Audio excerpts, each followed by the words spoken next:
o ministro do STF, Luiz Roberto Barroso, quer controlar comportamento na internet.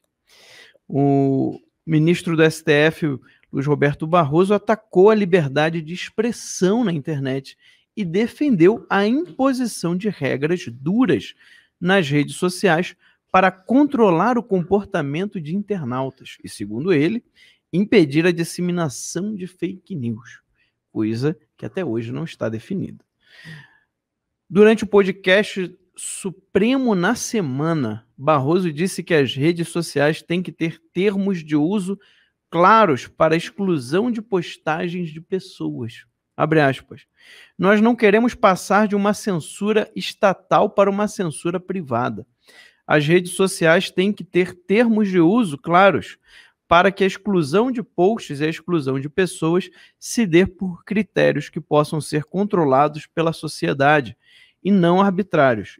E do outro lado, nós não queremos potencializar a atuação dos grupos que atacam as instituições. Fecha aspas, disse o ministro, repetindo aquela velha ladainha.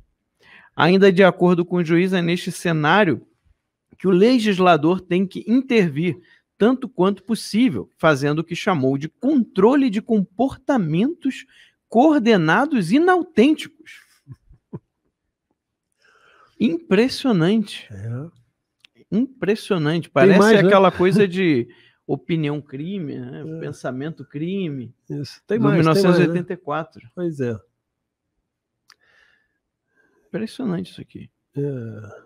Marcos, olha só, essa é uma matéria extremamente difícil de avançar, pelo menos nos meios condicionais que nós temos hoje em dia, né?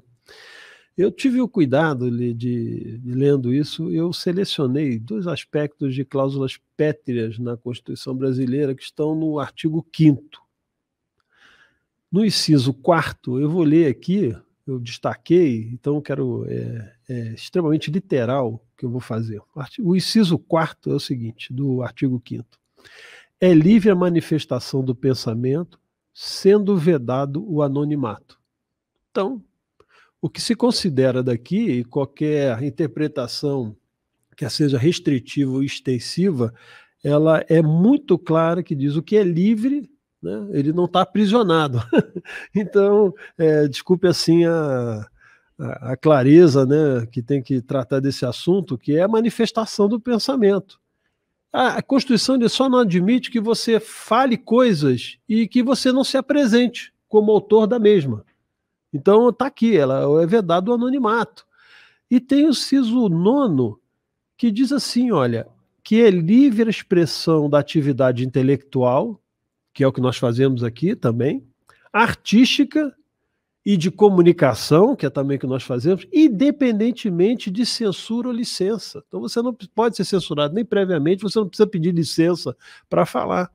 É lógico que a responsabilidade daquilo que você fala, existem uma série de sanções objetivas que já estão no Código Penal. E, por exemplo, essa questão de fake news não está absolutamente capitulada em lugar nenhum, não existe conceituação de crime, ele nem pode valer, por exemplo, anteriormente à condição de uma criação de uma lei. Então o ministro não pode absolutamente querer censurar por critérios subjetivos, né, da sua parte, por uma expressão que a mídia, de uma maneira geral, cultua. E outra coisa, essa mídia tradicional, ela não é uma mídia também fake news? Ela não coloca traduções e tentativas de gerar comportamentos, impressões sobre determinados assuntos, manipulando a informação e transmitindo para as pessoas? A gente assiste isso diariamente. E não é de hoje, não, é 30, 50 anos. Então, a situação é muito grave porque o ministro ele quer revogar a Constituição brasileira. Ele não quer mais, absolutamente, ser o intérprete fiel do mandato que lhe foi dado como ministro do Supremo para que a Constituição seja cumprida, que a Constituição, lembremos aqui, é a vontade da expressão popular mais ativa. Porque quando você faz uma Constituição, há um mandato, ou pelo menos naquele período da reforma constitucional, há um mandato específico para que aquele parlamentar que representa o povo seja constituinte da reforma geral da Constituição brasileira, como ocorreu no caso onde tivemos na Constituição de 88. Então, essas coisas, o Brasil ele precisa voltar a discutir quais são as extensões de poder e também o que está por detrás dessas intenções reformistas, que elas são reformistas a partir do Estado, elas não são mais reformistas a partir das pessoas e da população de uma maneira geral, que crê eventualmente na política como uma medida clara de transformação vamos dizer assim, socioeconômicas, enfim, de uma maneira geral, até mesmo da estrutura de governo do país. Mas ela tem um fato originário na população e não na estrutura que foi colocada direta ou indiretamente pela população, porque até os ministros do Supremo Tribunal Federal têm uma certa interferência indireta da população, porque quem os vota, quem os indica e quem os aprova suas indicações é o Senado. Então são dois cargos de voto direto do povo, o presidente e os senadores. Então é extremamente perigoso, por exemplo, tentar... eles falam instalar em censura privada, eles já o fizeram. O próprio ministro do Supremo Tribunal vive com uma série de instituições, de grupos aí que se auto-intitulam checadores de informação, fazendo live. E não existe nem essa atividade econômica definida no ordenamento jurídico brasileiro, na área econômica brasileira. Você não tem o checador de notícias. Nenhuma empresa do campo privado ela tem o direito de autenticar aquilo que nós estamos falando aqui. Quem tem que fazer esse julgamento são os senhores e as senhoras que nos assistem. Então, há uma inversão muito grande no Brasil, encerro por aqui, a gente tem que tomar cuidado com essas expressões, né, que têm sido verbalizadas pelo ministro Barroso, entendeu? É muito preocupante, ele quer controlar o sistema eleitoral brasileiro, ele quer impedir de toda sorte a auditagem do sistema, ele agora quer impedir que setores livres e organizados da população que operam em redes sociais emitam opinião. É lógico que, por exemplo, e encerro agora mesmo, se eu sou dono de uma plataforma, eu quero saber se é o Max ou o Carlos Dias que estão escrevendo, então eu faço um cadastro deles para saber a autenticidade e vou certificar isso. E o Carlos Dias e o Max que respondem pelos conteúdos que estão ali. Eu sou apenas um meio, eu sou apenas um veículo. É isso que o nosso ministro está tentando dizer, que nós não temos mais capacidade de falar, porque ele só fala do nosso lado. Eu não vejo absolutamente qualquer referência àquelas figuras que atacam de fato a democracia, porque nós estamos aqui para discutir. Eles querem sentar conosco aqui, vocês são convidados. Senhor ministro, se o senhor quiser discutir essa sua tese aqui na bancada do Terça Livre, eu tenho absoluta certeza que o produtor não vai absolutamente negar essa oportunidade. Agora, aqui o senhor vai ter que falar e ouvir. Não vai só falar, não. Pois é.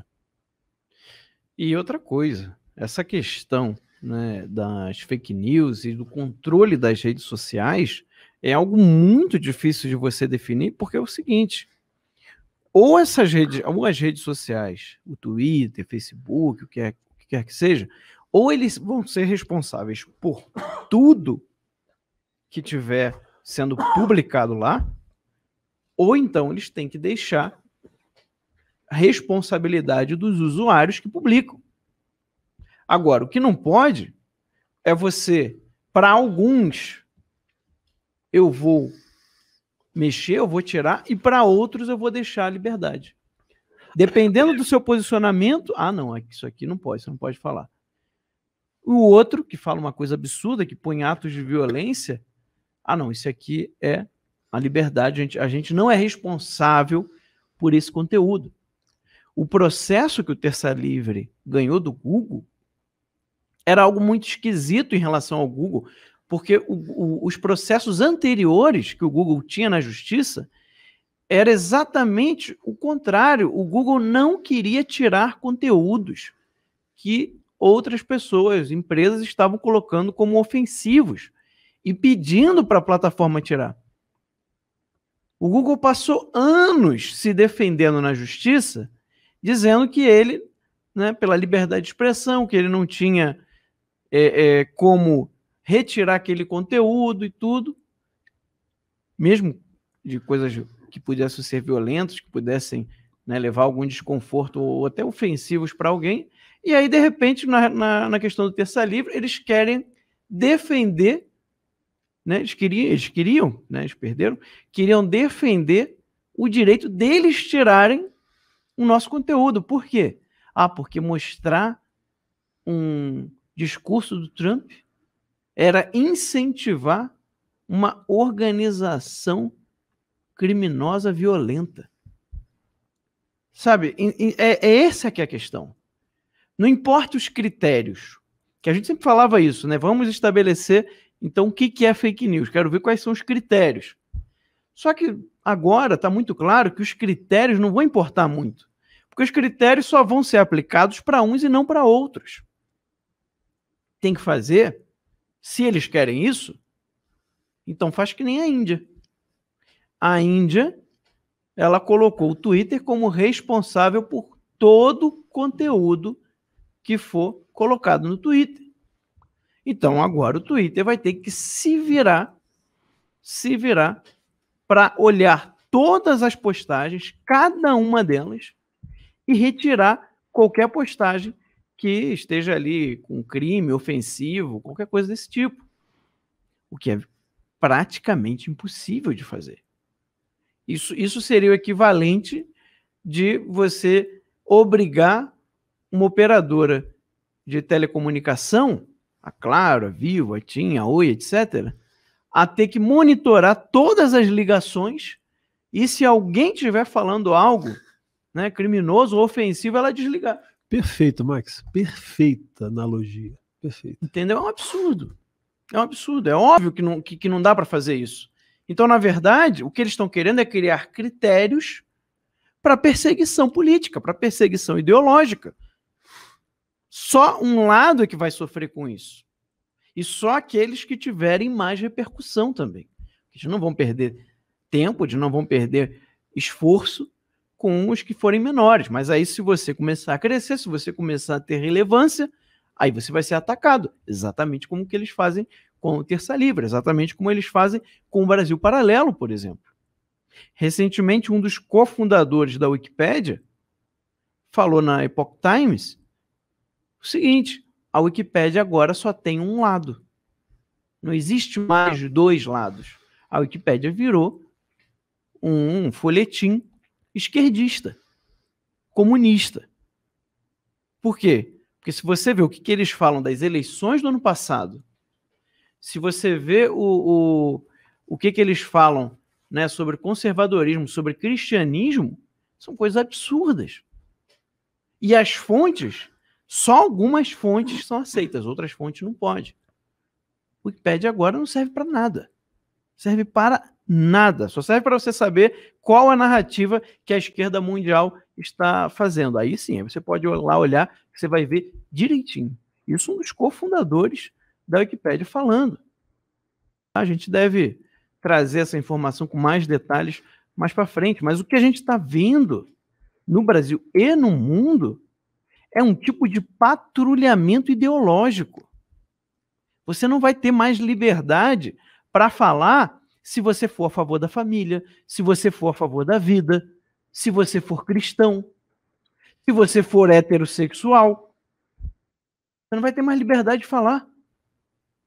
Eles agora, eu vou queimar a pauta aqui um pouco, Carlos. Eles agora querem obrigar um jogador da seleção a usar a camisa número 24. O jogador que usa a camisa 25 virou réu. Ele virou réu pelo fato de não usar a camisa 24. E ele pode ser obrigado pela justiça a usar a camisa número 24. Isso é o tipo de ditadura LGBT não sei o quê. É uma ditadura que eles vão fazer. Imagina, daqui a pouco eles vão querer obrigar as pessoas a ter relações homossexuais para provar que elas não são homofóbicas. Não, isso não é tão absurdo assim não, viu? pela linha que a gente está seguindo, em que eles têm um poder, né, enorme de impor. Cada um é livre para fazer o que quiser, veja bem. Tá? Aqui, em nenhum momento, nenhum integrante do Terça Livre vai falar contra a pessoa do homossexual. A gente é a favor da liberdade. Cada um é livre para fazer o que quiser com a sua vida.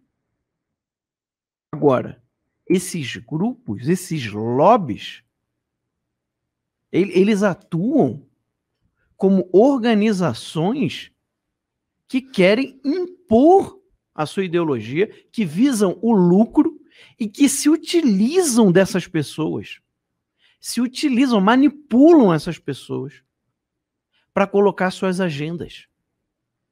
É só você olhar o que acontece nos países em que se instala ditaduras comunistas. A primeira coisa que eles fazem é jogar fora essas pessoas. Então eles estão usando os homossexuais para benefício próprio. Isso é marca de psicopata. Gente, como é que você vai impor uma pessoa a fazer algo? Já é absurdo a justiça aceitar o questionamento. Por que ninguém pode usar, por que ninguém está usando a camisa número 24? Porque ninguém quer. E tem uma coisa não precisa dar mais motivo do que isso. Desculpa entrar no campo assim meio jocoso, né? E engraçado que não foi pela associação do jogador, da banca de bicho que fez essa exigência, né? Porque a única correlação que pode ter com esse número é aquilo que está explicitado no jogo do bicho. Perfeito? Que é crime. Então foi o Carlinho Cachoeira que pediu, entendeu? Deve ser alguma coisa, alguma prevenção contra o jogo do bicho. Entende? Então, cara, é para ridicularizar mesmo, porque nós estamos aqui para isso, né? Tem certas coisas que nós temos que analisar de uma maneira muito sóbria, profunda, e outras coisas, cara, só cabe a parte jocosa, né? Porque você não tem como levar isso a sério. Claro. E com relação a esses movimentos LGBT, tem que dizer o seguinte, esses movimentos, eles são muito mais assim sectários, né? E eles são figuras daqueles que estão no seu topo, se acham pessoas especiais. Isso é que precisa ser dito. Eles não são pessoas comuns como nós, independentemente da relação de ser homem ou ser mulher. Eles acham que a condição de natureza dele é uma condição específica, específica e melhor. É como se fosse uma melhoria da raça humana, tá? Então, no fundo, são racistas. No fundo, são racistas. Então, esses grupos têm essas teses que não são esposadas pela maioria daqueles que são operados por esse grupo minoritário. Você vê, por exemplo, o comportamento de figuras como aquela abjeta figura chamada Jean Willis, né? Então você vê como ele se relaciona, como ele se fala. Eu já tive a oportunidade de debater com pessoas dessa forma, eles sequer lhe dão bom dia, eles não lhe cumprimentam, não olham nos olhos, eles desprezam. Então, exato, eles se acham como pessoas especiais e querem uma legislação própria, porque eles precisam de alguma coisa de ordem jurídica positiva para poder formar e vamos dizer assim, e agir de forma coercitiva aqueles que têm o pensamento e estrutura de ordem natural e que não estão preocupados com isso. Nenhum desses quer bater em mulher, nenhum desses quer desqualificar o matrimônio, nenhuma dessas pessoas, apesar de suas falhas, né, individuais, e que nós sabemos que a nossa natureza é falha, sem dúvida nenhuma, mas jamais existe a intenção de você querer destruir a outra pessoa. E aquilo que efetivamente acontece no campo criminal está capitulado. Então, tanto faz ser homem ou ser mulher, as sanções estão lá. Então, por exemplo, você não pode tratar uma pessoa em função da sua condição. Você tem que respeitar pela sua identidade. E é isso que está lá em todos os códigos. Agora não. Você, por exemplo, vamos supor que você cometa um crime. Vamos supor, hipoteticamente, alguém cometeu um crime. E foi um determinado assalto. Aí o cara roubou, por exemplo, a carteira de alguém. Aí o sujeito tentou reagir e levou um tiro. Beleza. É um crime gravíssimo, né? É um latrocínio, é roubo seguido de morte, perfeito? Aí o que acontece? Mas o sujeito era homossexual, que foi morto. Ah, então tá, então você vai ter uma penação de 30%. Por quê? Porque o sujeito é homossexual. Como se o ladrão chegasse, soubesse que o cara era homossexual e foi roubar o cara. Pois é. Então, vamos ter uma legislação como essa daqui a pouco, que na verdade está acontecendo. Então, eu digo assim, uma coisa ridícula, mas pode acontecer. Vamos supor, nós estamos emitindo opinião aqui, a gente dirige automóvel. Vamos supor que um dia eu estava distraído e bati assim, encostei no carro, né, de uma pessoa. Aí o cara saiu do carro, o cara é homossexual. Aí ele olhou para mim, o Carlos Dias bateu no meu carro porque eu sou homossexual. Então, um simples acidente de trânsito se transforma num ato criminal, porque, de repente, eu fui deliberadamente bater no carro dele porque ele era homossexual. Olha só que nível de indigência e loucura que nós estamos chegando. O Vinícius C. Branco mandou aqui um superchat para a gente, dizendo o seguinte: a quem Barroso serve? Quem impõe estas atitudes? Se for apenas vozes da cabeça dele, é caso de interdição, impeachment. Mas e se for ordem dada? A gente tem aí esses tweets do presidente Bolsonaro de domingo, último domingo, falando que ministros, né, que tem ministro do STF sendo chantageado. O Roberto Jefferson disse ainda a afirmar que eram 3, pelo menos. Então, quer dizer, a gente não sabe. Muita gente comentando aí que poderia ser o Barroso. Né? A gente fez essa pergunta aqui também na segunda. Se tem ministro do STF sendo chantageado, isso é muito grave. Muito grave. Agora, é interessante que a velha mídia, né, ficou quieta sobre esse assunto. A justiça não deu 48 horas para o Bolsonaro provar essa fala. Assim, coisas muito estranhas, como diria o Marco Aurélio. Tempos estranhos esses. Tempos estranhos. Max, eu queria só dar uma lembrada aos nossos assinantes que no dia 22 de fevereiro de 2021 eu escrevi um artigo chamado Liberdade é a Essência da Política, foi publicado na revista Terça Livre, então os assinantes têm acesso. Trata exatamente dessa supressão de direitos alienáveis, que efetivamente o que o ministro, né, Alexandre de Moraes também, mas no caso o Luiz Roberto Barroso, o ministro, tenta com essa análise, medidas, com esse podcast. Então, supressão de direitos inalienáveis, que está na Constituição do artigo 5º, então tem esse... enfim, eu recomendo a leitura desse artigo. A Liberdade, a Essência da Política, publicado no dia 22 de fevereiro de 2021. Perfeito. E só vai acessar quem for assinante do TL Juntos. Então, assina aí. Aproveita.